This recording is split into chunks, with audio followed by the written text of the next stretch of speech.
Market portfolio is a portfolio consisting of a weighted sum of every asset in the market, with weights in the proportions that they exist in the market, with the necessary assumption that these assets are infinitely divisible. Richard Roll's critique states that this is only a theoretical concept, as to create a market portfolio for investment purposes in practice would necessarily include every single possible available asset, including real estate, precious metals, stamp collections, jewelry, and anything with any worth, as the theoretical market being referred to would be the world market. There is some question of whether what is used for the market portfolio really matters. Some authors say that it does not make a big difference. You can use any old index and get similar results. Roll gave an example where different indexes produce much different results, and that by choosing the index you can get any ranking you want.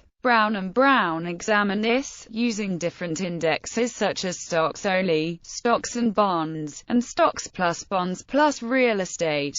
They find that using a market that includes real estate produces much different results. For example, with one measurement most mutual funds have alpha close to zero, while with another measurement most of them have significantly negative alpha. Most index providers give indices for different components such as stocks only, bonds only, etc. As a result, proxies for the market are used in practice by investors. Roll's critique states that these proxies cannot provide an accurate representation of the entire market. The concept of a market portfolio plays an important role in many financial theories and models, including the capital asset pricing model, where it is the only fund in which investors need to invest, to be supplemented only by a risk-free asset, depending upon each investor's attitude towards risk. Sharp notes that many investors are at least targeted to a fixed ratio. He points out that this is sort of contrarian. The holdings of all investors combined must, by equation, be in the cap-weighted proportions. So many investors following this strategy implies some other investors must follow a buy high, sell low strategy. He then says that he doesn't like it and people should use adjustments to the market proportions instead. This portfolio shows the relative value of all assets according to the market crowd,